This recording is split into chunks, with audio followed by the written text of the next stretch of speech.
the Wade Center's podcast. The podcast of Wheaton College. Welcome. This is Crystal Downing, and I am joined by my co-director of the Marion E. Wade Center, David Downing, and our great podcast producer who has this nice deep voice because he's getting over a cold. And we are here to talk about something that I bet the majority of our listeners have not ever read, if even heard of. And that is a 14th century story called Sir Gawain and the Green Knight. And the reason we're talking about it is it was an influence on Tolkien. So we should probably call this podcast Tolkien and the Green Knight. Ooh, I like that. And Lewis. Lewis really liked this story. Yes, I have some questions about that as well. Okay. So in 1925, which was 12 years before Tolkien published The Hobbit, he translated Sir Gawain and the Green Knight from an obscure dialect of Middle English, which actually makes Chaucer easy to understand. And, you know, I think I've recited Chaucer before. Now, that's understandable compared to Oh my gosh. the poet who wrote Sir Gawain and the Green Knight, because he was up in, whereas Chaucer was in southern England that had more of the French influence. The author, who we do not know of Sir Gawain and the Green Knight, he's just called the Pearl Poet because the manuscript was found with the pearl, wasn't it, David? It was found with, the Pearl, Patience, and Sir Orfeo. There were 4 stories. Right. There's a 5th story that's attributed to him called St. Erkenwald, which is a charming medieval story. Oh, wow. But sometimes he's just called the Gawain poet. This is the most famous of the collection. Right. And medievalism was very important, as has been mentioned in the past, to Tolkien, Lewis, and Sayers. I mean, she translated medieval Italian from Dante into English. Yeah. And so she, when she translated Dante, was trying to preserve the poetic form that Dante used. And Tolkien did the same thing with this tale, Sir Gawain and the Green Knight. So, David, why don't you give us some more background about this tale? Well, it's written by an anonymous poet in the Midlands, the West Midlands near Wales. And either Tolkien or one of the other critics I read said even Chaucer would have had trouble reading this. Oh, Yeah. Because it's in an obscure dialect. even though they overlapped, their lives overlapped. I think Tolkien says that in his introduction. Yeah, I think that's Tolkien. Because London Middle English evolved into modern English, where some of these dialects are more conservative and more obscure. You started out with some Chaucer. Here's how Sir Gawain, I don't know about the pronunciation, but this is in the West Midlands dialect. And fur over the French flood, Felix Brutus, on Monny banks full broad Brighton he sets with win. Where were and rake and wonder, Cis has want therein, and often bliss and blunder. Full skate has skifted sin. That's how it opens. Well, you can still recognize some of those Every once in a while a word pops out. Yeah. But I'm so glad you recited that because... Well, let's do the whole thing then. No, I'm kidding. What's also distinctive about the story, which scholars, specialists in literature and medieval literature, English literature, talk about the brilliance of the structure of this story. It is very sophisticated, but also that this gives evidence of the preferred poetic form of Anglo-Saxon poetry, which emphasizes alliteration rather than rhyme and rhythm. Right. Yeah, can you guys talk about the alliterative scheme, and then there's something about a bob and wheel or something else that's going on? Well, the Anglo-Saxons like to alliterate, so you have the initial consonant sound repeated, usually twice before the pause or caesura, and then twice after. In the alliterative revival, they wanted to get back to lots of repeated consonants. The bob and wheel, after you've done a number of lines, you have a very short line, which is the bob line. Bob means curtailed, like a bobcat has a short tail. Or a bobbed hair is very short. Oh, yeah. And then you have the wheel, which is a different, several lines, which are almost like the refrain of the song or the summary, which are several rhyming lines, which kind of summarize what's gone on so far in the poem. Right. It's a very difficult poetic structure. A lot of translations, they just go to prose. It's very typical of Tolkien that he wanted to maintain the poetic devices. Oh my gosh. And it's also typical that he translated it all for his own self and never tried to publish it. It didn't get published till after Tolkien's death. Really? Right, So by he his just son. loved the challenge of translating this very difficult wow. language into contemporary English. Although I looked at several translations, and he loves archaisms. This would have sounded archaic to Chaucer in Middle English. And Tolkien says it was a fell, something meaning cruel, and it was his doom to do this, and he was full of wrath. And if you look at Lord of the Rings, Tolkien loves the same archaisms. Oh my gosh, yes. Those same words show up a lot. Well, in he the used Lord of the Rings. Ruth. Ruth was in there. Yeah, with Ruth. Stood out to me. Yeah, Right. I kept thinking this sounds a lot like the Lord of the Rings. And Yes. it does. I mean, and he even mentions Middle Earth. He says he's one of the greatest knights on Middle Earth. Yeah, Right. Midgard. Which was a common term back in the 14th century. It's always fun to read older literature because you see the roots of word. Like we hear ruthless, but if you are not ruthless, you have ruth. You do have sorrow. Yeah. And somewhere it says it was full of grue. We hear a gruesome sight. It was horrible and it was disturbing. But he got rid of the some, and he just says the sight of the butchery was very grue. Yeah. So anytime you read historic text, you learn a lot about the English language. Yeah, which I love. One of the ones that I learned by reading Tolkien's translation is the fact, and this never occurred to me, that Esquire, and in Britain you still have attorneys who put Esquire after their name. Uh-huh. Right. Well, that's related to the word squire. Like a knight's assistant is a squire. And we wish that many lawyers would be still grooming horses rather than filing lawsuits. Yeah, so there's a moral lesson there. So one of my questions was, did this influence Lewis at all? And did he get to read Tolkien's translation, or did he just translate it himself? He was also a medievalist, and he loved this. He actually wrote an essay called The Anthropological Approach. We should summarize the story first. Right. Sorry, I'm getting ahead of myself. Eventually, I want to read, Lewis loved the character of Bertilak, or sometimes he's called Bertilak. Yeah. Why don't you summarize the story first, Okay. and then we'll get to Lewis's response. Well, as you say, it's beautifully structured. It starts out by saying, after the fall of Troy, Brutus came to England and founded Britain. And so that's why we have Camelot. And I just told David the other day that when I had heard that Brutus founded Britain, and that's why it's called Britain after Brutus, I thought it was talking about the Brutus who killed Julius Caesar. And that talk about how stupid was I. See, I thought it was the character in Popeye. So, yeah, we're all over the place. Wait, I thought that was Bluto. Well, it started out as Bluto, and later on it became Brutus. Oh, okay. We'll do a podcast on that. Okay, The all right. evolution of Popeye characters. Yeah. So Brutus was actually one of the persons that was out with Aeneas at the fall of Troy. And then he supposedly came to England and founded Britain. Yeah, they're trying to connect England with the classics and the mythic past. Oh. There was Homer, and there was the Aeneid and the fall of Troy and the Trojan War. And now this epic tradition continues in England. Gotcha. The poem ends the same way. You were talking about structure. At the very end, it says, and there's a tale of Camelot that we'll remember ever since the days that Brutus came from Troy. So it begins and ends with the founding of England by this classical hero and then the ending. Okay, the legitimizing, yes. So on New Year's Eve, Arthur and his knights and Guinevere are having a great banquet, and there's a number of games. The whole thing is structured almost geometrically.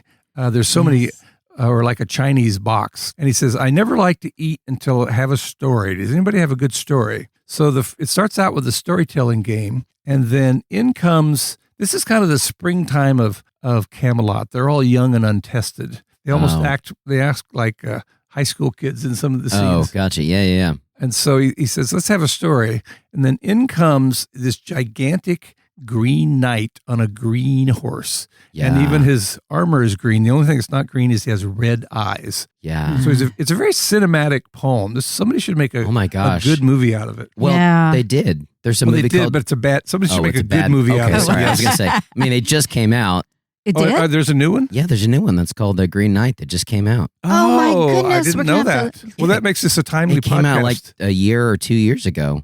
Oh, well, there's an old one which is very bad. I haven't seen it. It's on my list of things to watch now that I've reread this. Well, there is a green man tradition in England. Oh, and really? You go around to churches that were built in the 13th century, a century before this was written, and you'll see carved into the church masonry images of the Holy Family and of saints, and then right next to them will be like this man's whose face is made out of leaves, right? And wow. It represents nature, but then sometimes in the Christian tradition, pre-Reformation, it represents the devil. And obviously those people who carved it into churches weren't putting an image of the devil. Yeah. But the assumption was, well, the devil works through nature. So that changes interpretations. Okay,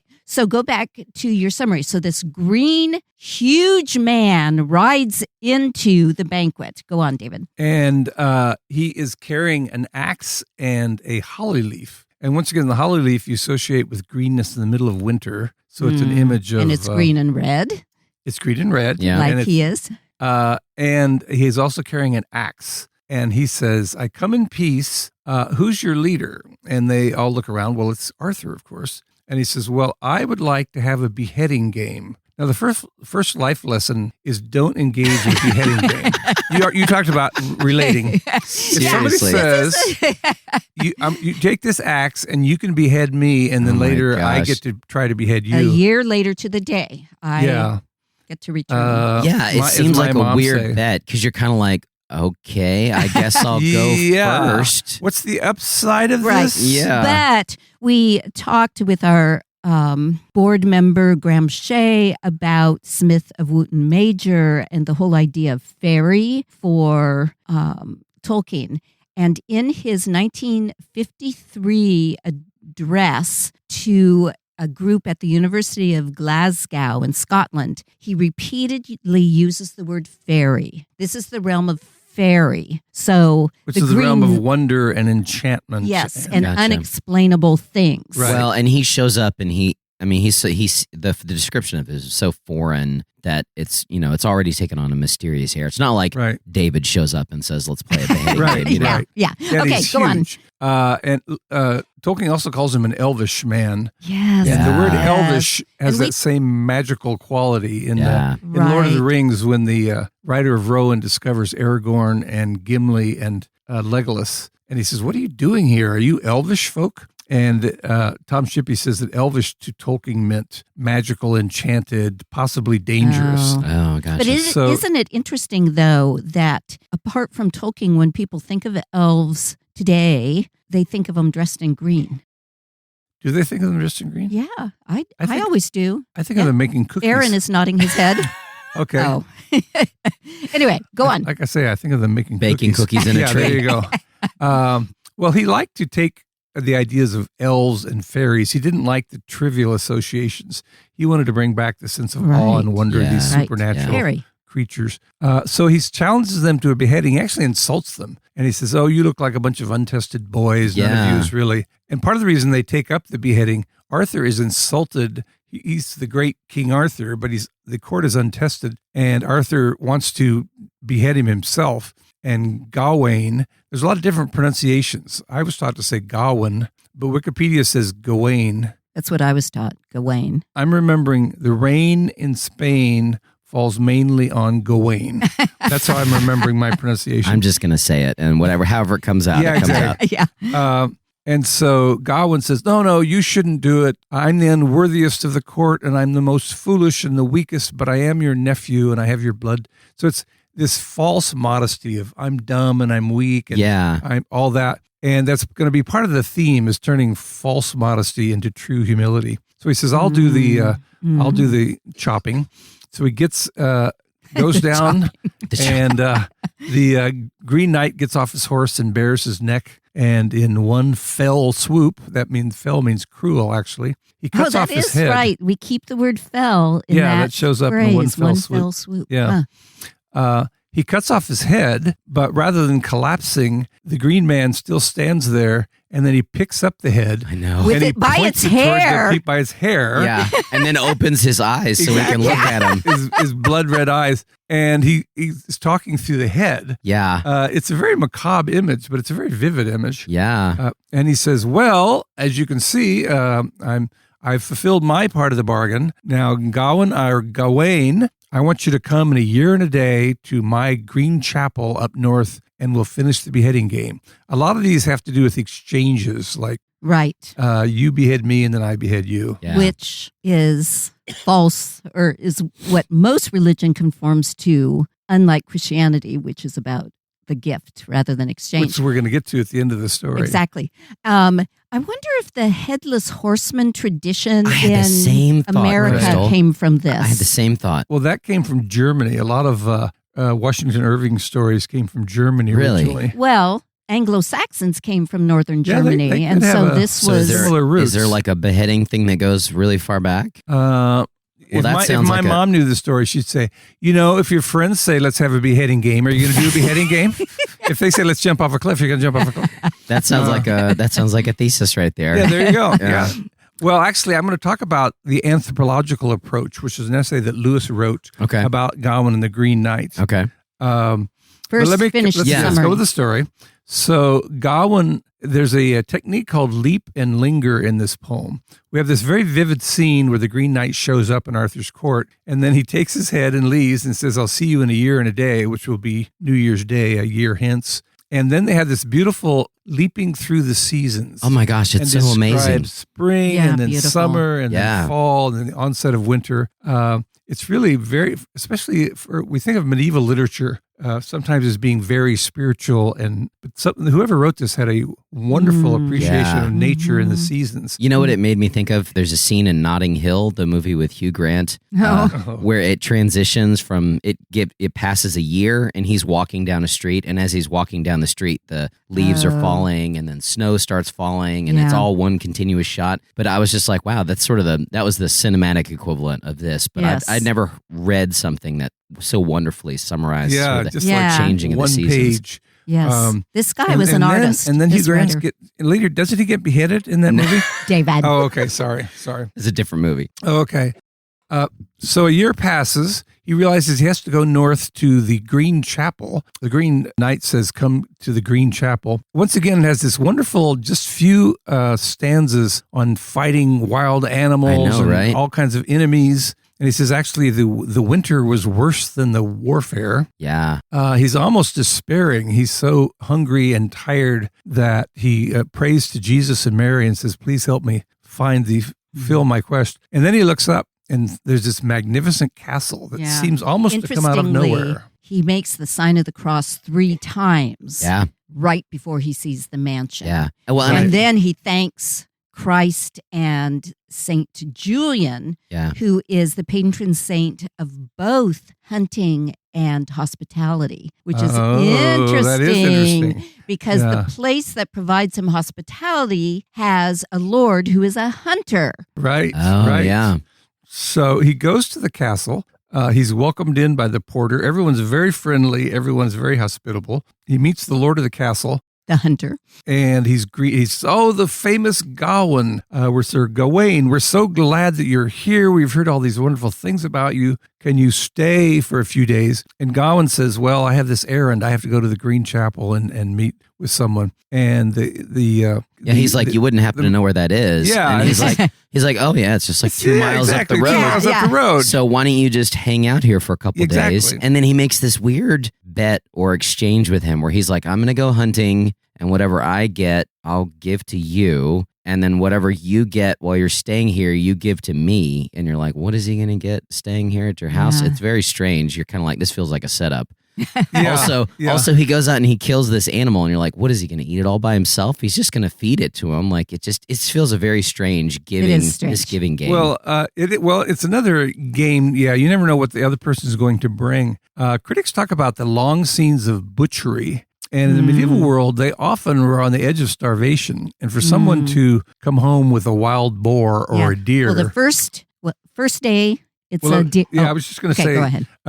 They have an exchange game. So it started with a storytelling game. Ironically, this poem itself is the story that Arthur gets to hear. It becomes a story. Then we have the beheading game. Now we have the exchange game. And Bertilak says, I'm going to go hunting 3 days. Whatever I get, I will give to you. Whatever you get here in the court, you can exchange for me. So exchange presents. So the first day he goes deer hunting, and the main motif of deer hunting is they try to flee. They try to get away. They can't fight you, and they're not smart enough to outsmart you, so they just try to flee. So they have a description of hunting deer. While Bertilak is out hunting, Gawain is back at the castle, and he meets, actually the night before, he had met Bertilak's wife. Yeah, the description of her.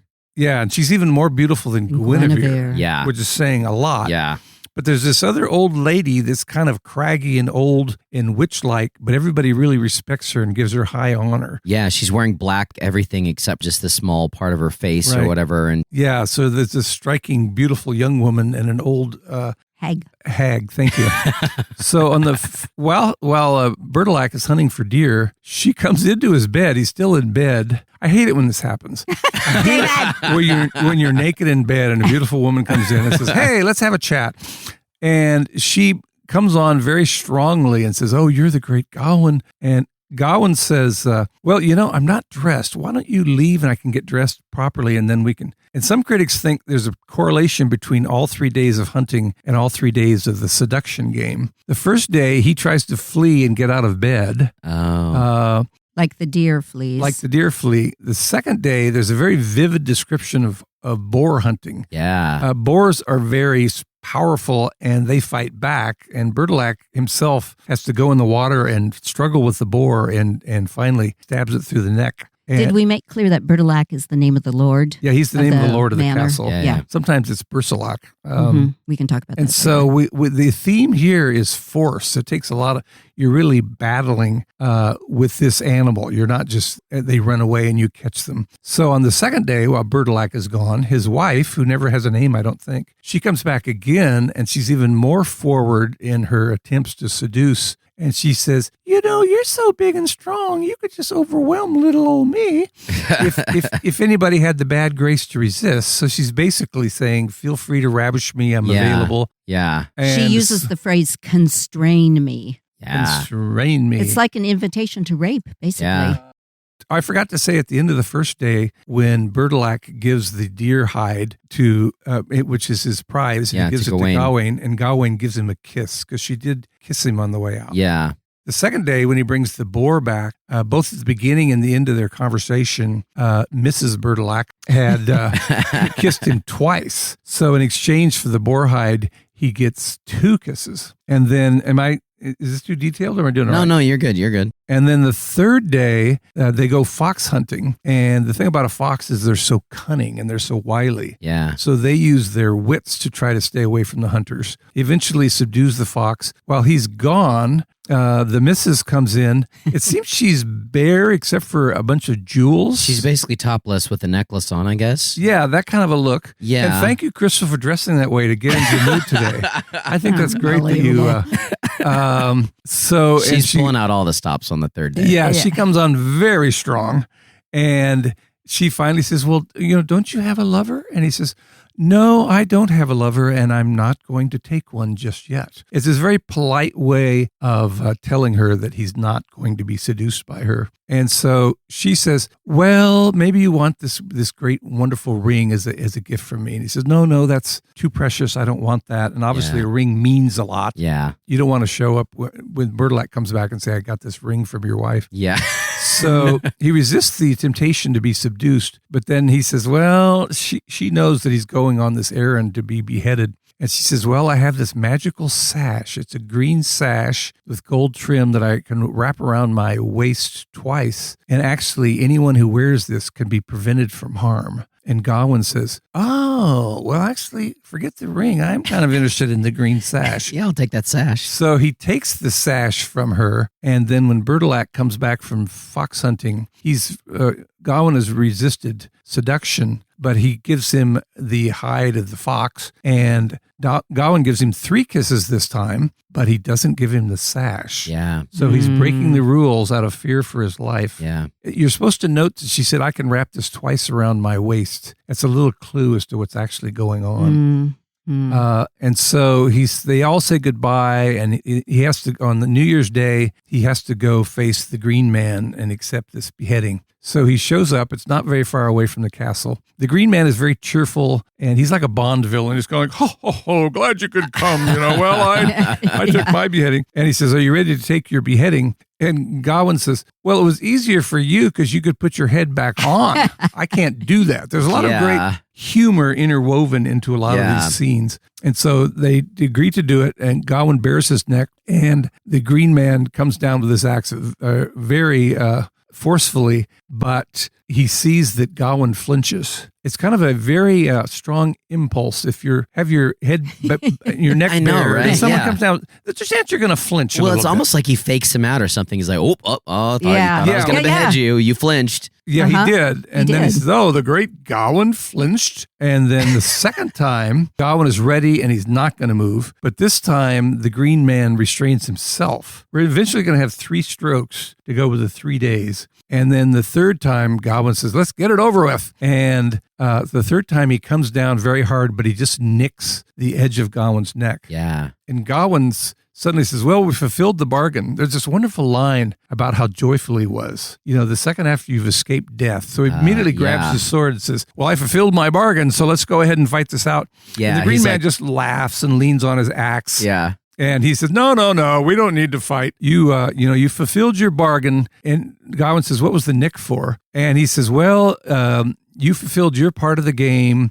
But on the third day, you had something which you didn't give me. You should have given up the sash that you got from my wife. And then he explains, so the nick is for the fact he didn't allow himself to be seduced, but out of fear, he did accept the sash, and he didn't want to give it up to anyone. And so Gawain is just mortified with himself, and he says, oh, I'm such a coward, and I was covetous. I shouldn't have accepted it. And, oh, what is it with women? They're always misleading men. And he goes into this kind of tirade against women. And the Green Knight just kind of laughs and says, oh, don't worry about it. You did fine. In general, you passed the test. And he says, actually, I'm the same person that you met in the castle. Yeah. I'm Bertilak de Hot Desert, which means the high isolated place, the high hermitage. Oh. And he says, the old woman you saw was Morgan Le Fay, who's Arthur's sister and his traditional enemy. Yeah. And she decided to test you. Arthur's court is very young and has this great reputation, but they've really been untested. Yeah. And you passed the test in terms of not allowing yourself to be seduced, but you did have this little peccadillo of not giving me the sash out of fear for your life. And he's very forgiving and generous. And he's actually kind of Christian. He kind of says, by the good Lord above, none of us are. And so he takes the whole thing. Surmounts the idea of exchange with the gift of life. He does, because, he actually talks about grace a little bit. Yeah. So it's a very Christian story. Mm-hmm. When he goes back to the court, when he left, he said, oh, I'm the least of you, but I'll do this, but it's all false modesty. Yeah. But when he goes back, he's actually mortified, and he tells the whole story. Yeah. And they're also very forgiving. And he shows the wound. Yeah, the neck. Yes. Yeah, that he carries with him the rest of his days. He confesses his sin rather than sustain this idea of, yes, I survived and I'm this great knight of King Arthur's court. But there's this implication that we all carry this wound, kind of a thing. It reminded me a lot of Ransom in that hideous strength with the wound on his foot that won't heal his heel. Yeah, that was, they all start wearing green sashes as an emblem of honor rather than of shame. They say he went on this great journey. He fulfilled his quest. He did, but we all have a weak spot. We all have not an Achilles heel, but an Achilles neck. that's the basic storyline. Can I read you what Lewis said about Bertilak? Well, let me first talk about what Tolkien himself said about it, and then we'll go to what C.S. Lewis wrote about it. As I mentioned earlier, in 1953, Tolkien lectured at Glasgow University in Scotland. Glasgow, I think. Did you say Glasgow or Glasgow? Gawain or Gawain? Gawain. Bertilak or Bertilak? I pronounce it Glasgow. Okay. Okay. And Tolkien or Tolkien or Tolkien? Tolkien explicitly says that Gawain's only fault is that he wants to save his life. And repeated in the text is this alliterative phrase that cowardice led to covetousness. And it's coveting the green scarf or girdle, as it's called, because he covets his own life, which is understandable. Yeah. But Tolkien also, in his lecture, says that we see doubt within Gawain as to whether the green scarf will really save him. And so he is still praying and he's still nervous. So it's not like he has transferred his faith from God to the green scarf. Yeah. And this is his weakness, that he needs something more than God to guide his life. And what's interesting, even though Tolkien feels this is a weak part of the text, insofar as the author goes into just this long description of Gawain's shield and the pentangle on the shield. Yeah. And it's kind of hard to understand what he's talking about. But what I got from it is the 5 points of a pentacle, which is a 5-pointed star. Not only do they represent the 5 wounds of Christ, but also different characteristics of the follower of Christ. And then on the inside part of the shield is a picture of the Blessed Virgin Mary. And or Mary the is very Queen of prominent in Heaven. the story. You remember how Gimli carries a picture of Galadriel inside of his shield? Oh my gosh, it's so wow. well, and when he's out in the forest, he's like, the only thing that I want, the prayer that he sort of prays, and he prays to Mary actually there as well, is I want to take communion before, like on Sunday, I want to take communion before I have to face the night. Right. And so that's sort of one of his prayers, is like, if there's one thing that I could have. And then when he's at the castle, he takes mass. It talks about him taking mass. There's, and so he takes a lot of refuge in communion and the Eucharist. It's very, very Christian. And it's very Catholic. I mean, Lewis, Tolkien would love this because this is classic Catholicism before the Reformation. Yeah. And there's a kind of unity to Christendom that obviously later would not apply. Yeah. But Lewis loved the story as well for different reasons. Go ahead, Crystal. Okay, and then we'll get into Lewis. Another phrase that Tolkien uses in his lecture is manners versus morals. So he actually uses alliteration himself to explain that this is the tension that Gawain is experiencing. And manners, especially medieval idea of the courtly love tradition, is that you honor queens and princesses and do whatever they want. And so that's what puts him in this awkward position when this woman tries to seduce him. Because he's supposed to submit to this great queen.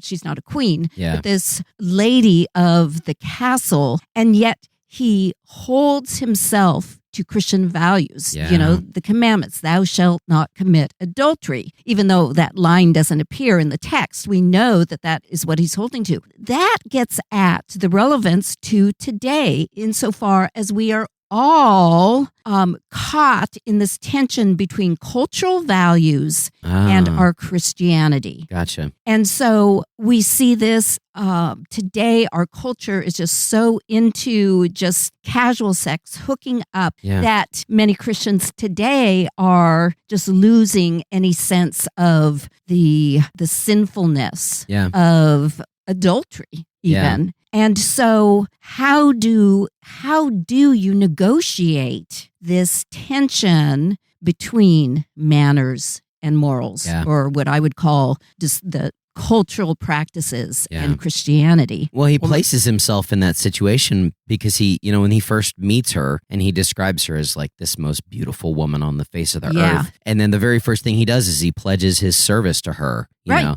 He's like, whatever. Well, that is what you do in the courtly love tradition. Yeah. That's part of their manners. And so he kind of sets himself up for, almost failure or being, coming close to failure by embracing this sort of cultural tradition and then having to resist the temptation. It's like he puts himself in a dangerous situation in service to the culture and then, has to resist the temptation. Yeah, there's a large backstory here in medieval culture because they were Christian, but they loved courtly love. When you look at Lancelot and Guinevere in Morte d'Arthur, Guinevere is obviously married to Arthur, but Lancelot pledges himself to her and eventually has a love affair with her. Yeah. But then when people accuse him of you've dishonored the queen, he says, "How dare you? I will defend her to the death." And it's an odd contradiction because you're reading Morte d'Arthur and you go, well, you did sleep with Guinevere. Why are you putting up all this? In fact, he actually fights people and kills some knights, including Gawain's brother in Morte d'Arthur. So there's also tradition of Gawain. He started out as a Welsh knight. Arthurian literature traveled all over Europe. He was named Gwalchmai, which means Hawk of May, and he was one of their leading knights. Now, when the tradition traveled over to France, they wanted a native-born knight. They wanted their hero, so they invented Lancelot. And in order to elevate Lancelot, they kind of turned Gawain into a foil, and he became treacherous and lecherous. He's a womanizer, and he's impetuous. And so they actually kind of demeaned Gawain in order to elevate Lancelot. And then the Cistercians brought in Galahad, who's super, he's like Lancelot, but he's pure. They call him Christ in armor. Meanwhile, Gawain's sort of getting lost in the mix. He's becoming one of the more disreputable knights. This Gawain poet is English. He lives near Wales, and he wants to rehabilitate Gawain's reputation. And he also wants to resolve the dispute between courtly love and Christian celibacy or Christian sex and marriage. And he does a beautiful job of rehabilitating Gawain and of ultimately saying, if you have to choose between courtly love and Christian faithfulness, it should be Christian faithfulness. Yes. Interesting. It's one of the most... you choose Christ above culture. Right. It's one of the most profoundly Christian poems. When you read Chaucer, he sort of has a nod to Christianity. But the Miller's Tale, there's all kinds of crude things going on. And at the end, he kind of says, well, I hope in reading my tales, you've gone closer to God and away from self. And you go, come on, Chaucer. It's sort of like when you watch a movie which is clearly based on reality. And at the end, they have this disclaimer. This is not based upon any real person. Mm-hmm. But this is not, Chaucer is kind of conventionally Christian, where this poem is very substantially Christian. Yes. And even getting into the false modesty at the beginning of the story to the true humility at the end of the story. That's a very important Christian theme.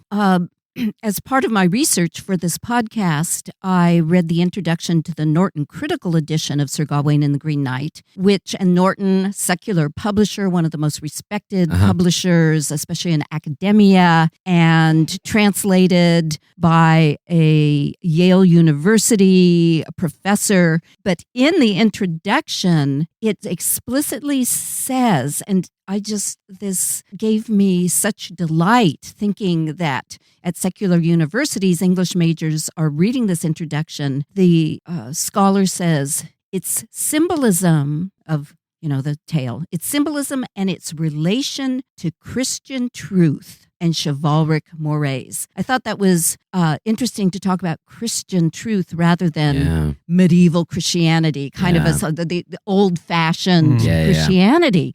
She explicitly mentions Christian truth has contributed to a chorus of critical acclaim that shows no signs of abating. That was written in 2010. Oh, wow. Yeah, well, it's one of my favorite medieval stories. I remember when I first read it in college, I said, wow, this is way above Piers Plowman and some of the other things we were reading. Yes. I forgot to mention some other details. Some critics talk about the sturdiness of the pentangle, the five-pointed star, versus the looseness and flabbiness of a sash. It's kind of a loose belt.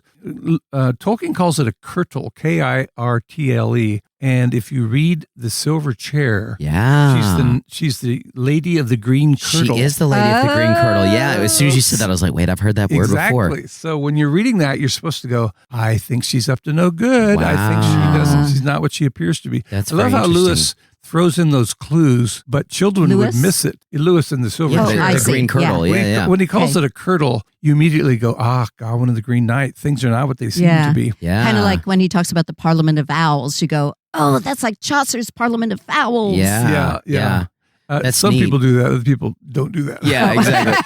Yeah. We English majors do that. Well, the thing that I would like to explore some more is all of the gift exchanges that they're doing, and you've talked about this a little bit, Crystal. But there's actually a book called The Gift in 16th Century France that I've read, and it talks about gift giving in pre-Reformation France and how it changed and how their attitudes about gift giving and the obligation that came with receiving a gift and all of the meaning and the social stuff with it, and then how it took on a different meaning. Because part of the Reformation was saying, no, Christianity isn't this gift exchange where you give something to God and He owes you something. Mm-hmm. It's a one-way gift from God to us, and it was that sort of overrode a lot of the social and cultural things around gift giving, but it took a while to change. So her book is sort of talking about that key moment of time and change in the 16th century in France, but it made me think, I bet in the 14th century in England, they still very much had that exchange mentality, not in a works sort of, way, but then in the sense that when the wife gives him that green sash, yes, he doesn't tell the husband, but to me, it also feels like there's an added element of he's received a gift from her and he's entered into a relationship with her he's keeping secret from the husband.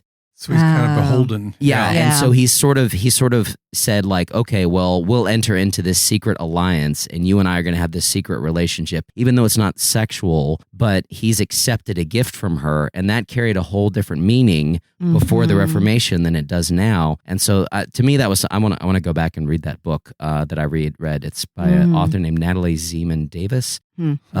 But anyways, that stood out to me because obviously he's not honest with the husband, but you have to think if you put that in our situation, if Crystal gave me a valuable, precious gift and then I never told David that I received it. Right. And then you found out one day, you'd be like, wait, why did you give that to Aaron? It's a little awkward. It definitely, it's more than just he's not honest about it. Right. There's almost a sense in which we've entered into a relationship that we're keeping secret from you. And there's a little clue. She says, I can wrap this sash twice around my waist. And later on, Bertilak says, oh, yes, that was my sash that I gave her. So you go, why was it so ill-fitting? Don't they have fitting rooms in them? So the clue that it's not actually her sash is, she can wrap it twice around her waist. Oh, wow. Well, now that makes me wonder, is he wearing the sash when he shows up to King Arthur's court in the beginning of the story? Because he describes this whole arraignment it's all of things green. that he's wearing. He's got like all this embroidery and describes the axe and everything. And now I want to go back and see if the sash is described in the beginning. The sash, that would be interesting. He's not wearing armor because he's not planning to fight. That would be interesting. I can't think of any reference to the sash. No, he goes into a lot of detail about how he's dressed and how he looks. Right. I will say that I actually listened to this twice as an audiobook. Oh. Because I had read it before and it was kind of hard to follow because I was like, found myself reading it out loud. Did you listen to Tolkien's translation? I did. I listened to Tolkien's translation twice and the alliteration, like listening to it, it was really powerful and really well done. Right. And I got the sense like this is a story that's meant to be heard, somebody else reading, as opposed to a lot of books where you just sit down and read it by yourself. But like this really felt like it was designed not to be an audiobook, but the sort of poet performance that Lewis has talked about and the way that you sort of, entrance the audience with the poem and stuff. It really felt like that was what you were going through. And that is what poetry is about. It draws attention not only to its content, but also its form. Oh my gosh. And we're just used to poetry that was more French and Italian, which emphasizes rhyming. Yeah.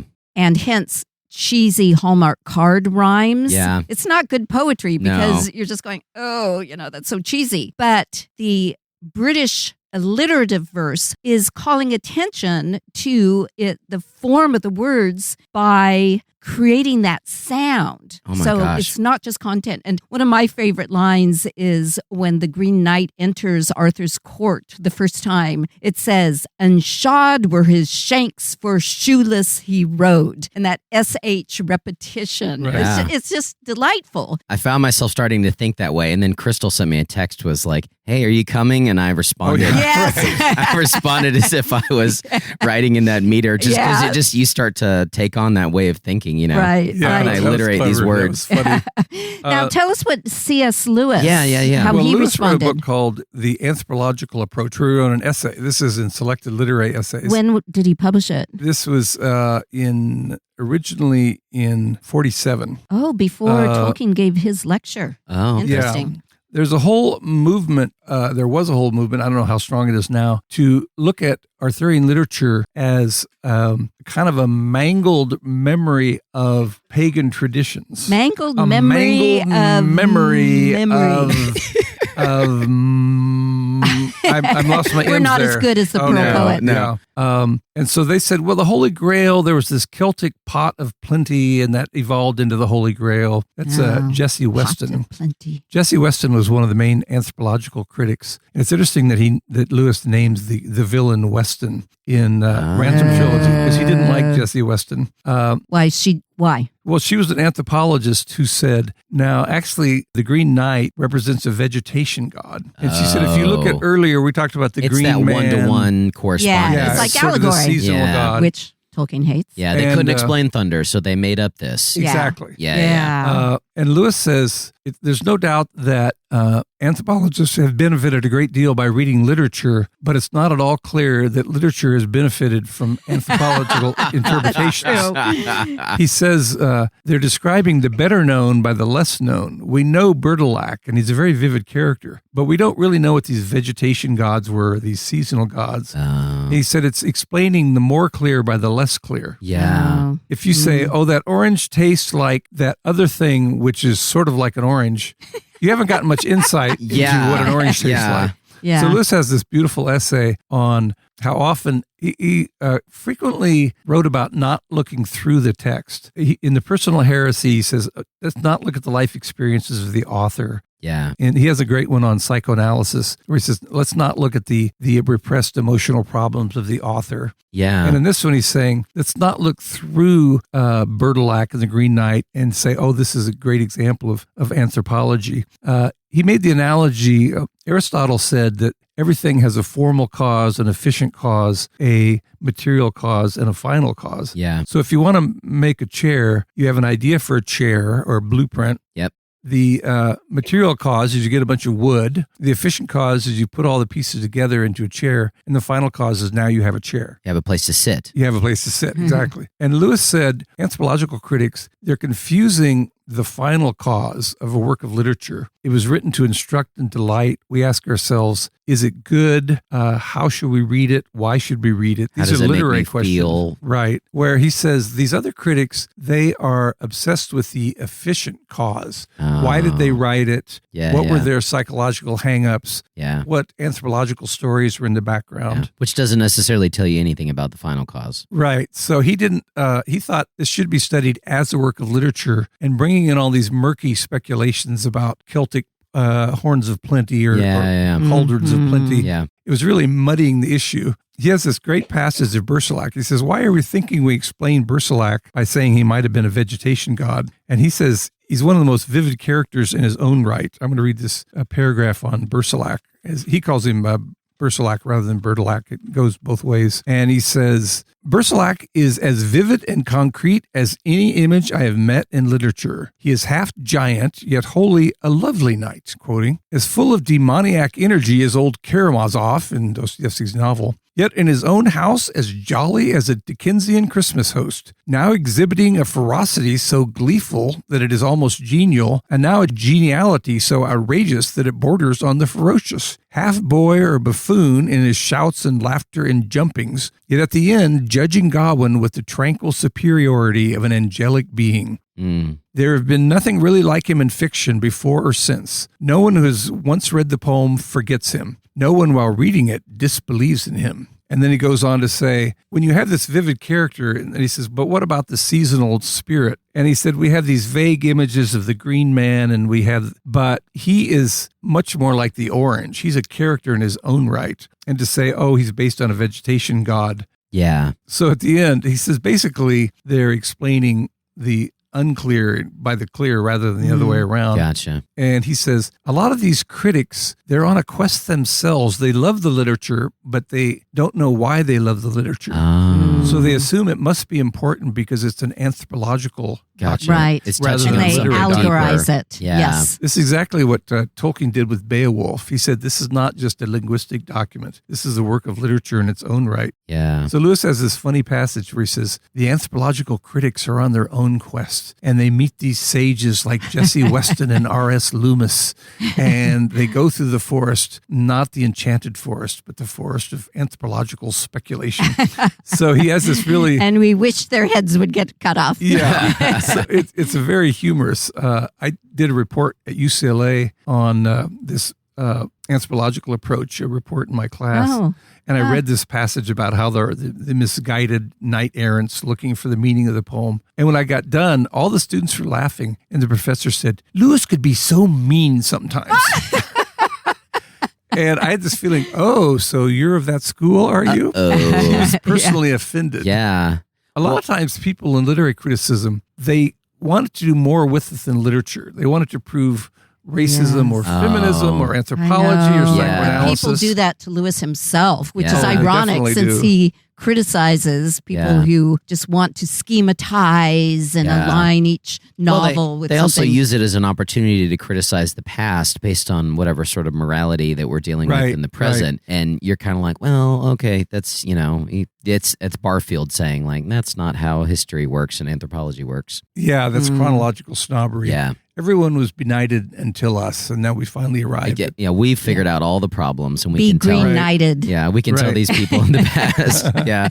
So I felt like there was a lot of this story resonated with passages from the Chronicles of Narnia, passages from the Ransom trilogy. And so I was curious, like, did Lewis read and translate this on his own independent of Tolkien? Did Tolkien share that with Lewis? Was this a thing they shared together? How were they influenced by this? And specifically Lewis and Tolkien, was there any overlap? Well, they were both medievalists, and they both would be able to read it on its own. In its original As language. opposed to me, who looked at the manuscript page and was like, Well, in to one most of the, people today, I think in one of Warren's diaries, he said, we talked about Tacitus, and we talked about Napoleon, and we talked about Churchill, and we talked about that thorny Northwest Midlands dialect. And I think the only reason you're talking about the thorny Midwest dialect is because you're talking about Gawain and the Gawain poet. Gotcha. Well, and there's a pun there because one of the part of the alphabet is called a thorn. Oh, the thorn, Yep. Yeah, which looks like a P, but it stands for TH. Yeah, An F and a yod. Yeah. They had some letters that which we don't have becomes anymore. ye in, like when people are trying to portray the Middle Ages as like ye old tavern. Yeah, ye old. They think that pronounced ye. Yeah. One of the, and I wonder if you noticed this, Aaron, when you were listening to it, which was a brilliant decision on your part because you really got the poetic medium, that sometimes Gawain's name is written Gawain. Right.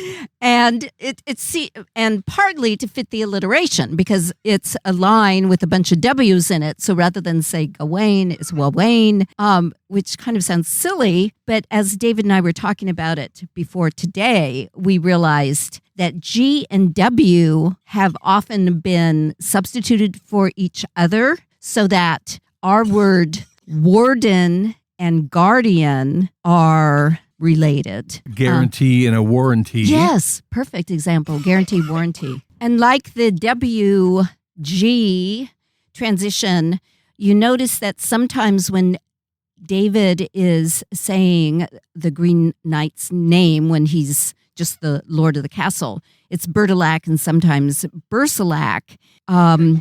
It is because, well, even in our English language today, sometimes a C is hard and sometimes it's soft. So our word concentration, there are two C's, a hard C, con, centration, Yeah. soft C. So they haven't decided exactly which sound it should be. It's kind of like today when you go to England and you talk about Celts, certain parts of England still say Celts. Oh, really? And other, but the actual Celts prefer Well, yes, the Boston Celtics. hard. Well, Yeah, yeah, the the Celts, it was a Celtics, hard yeah. C. The C comes from French. The soft C comes Right. from French. Like the English have cap and the French have chapeau. Oh. So they're trying to figure out whether Bertilak, if it comes from Celtic for churl, backlac means churl, or Bertilak, which means contentious, or if it comes from this old French infusion, Bert means bright and lac means sport. Huh. You can see why they would think that. So that's Yeah. why we kind of keep going back and forth between Bertilak and Bertilak, because they're not quite sure. Yeah, what I was going to say is the version I was listening to, the author had a sort of a middle English, like modern accent. So it was the way he pronounced some of the words. It was a way that people do talk, but not all English people talk that way. So it stood out. Should people read this, or what do you think? Oh, I definitely think so. It's one of my favorite medieval texts. If you can't handle the poetry, Jesse Weston wrote a good prose version, which is very readable, and it retains the alliteration. Yeah. Tolkien's version is good. There's one by Burton Raphael. I think this is one of the. Sometimes when you're reading medieval literature, you're kind of gritting your teeth and using your discipline because you want to become more well acquainted. Yeah. Other times, you feel the same delight in reading that the original readers felt or heard. This whole thing may have been a bard telling the story. So I would rate this very highly. By the same poet, Lewis liked The Pearl, where the man's daughter dies. There's a scene in That Hideous Strength when she sees her dead sister across the river, which is very similar to The Pearl. And then there's another Pearl called St. Erkenwald, where they're building the foundation for a new cathedral, and they come across this magnificent pagan casket, and they open it, and there's this king, and when his body's exposed to the air, he opens his eyes, and he's magnificently arrayed. He's handsome and noble looking. Oh, wow. And they say, "What exactly? What's your deal?" That's not what they said in Middle English. And he said, I was a great king. I was highly respected, but I always knew there was some higher truth. And I just wish that I could connect with the true God. I didn't believe in all the pagan gods of my culture. And they're also moved. They call St. Erkenwald to come meet with him. And he tells his story to St. Erkenwald. Erkenwald is so moved, he weeps, and his tears fall upon the face of this noble pagan. And then he smiles and he dies. Because now he's been baptized by Erkenwald's tears. Oh, wow. And he can go to his rest. Wow. And it's a beautiful story, and many people think it's by the same poet as the Goblin poet. And that makes me think of like Merlin too, from That Hideous Strength. He's like comes from the sort of pagan, sort of pre-Christian past, Right. in the story, but then he's very clearly a Christian. Right.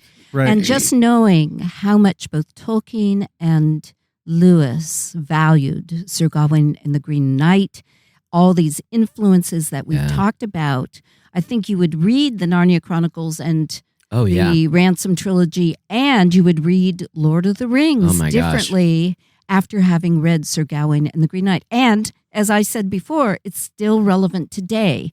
How do you choose between the way culture tests us as to even our signs of status and job versus what Christ calls us to do, to humble ourselves and accept the gift of salvation rather than participate in exchangeist behavior. Yeah.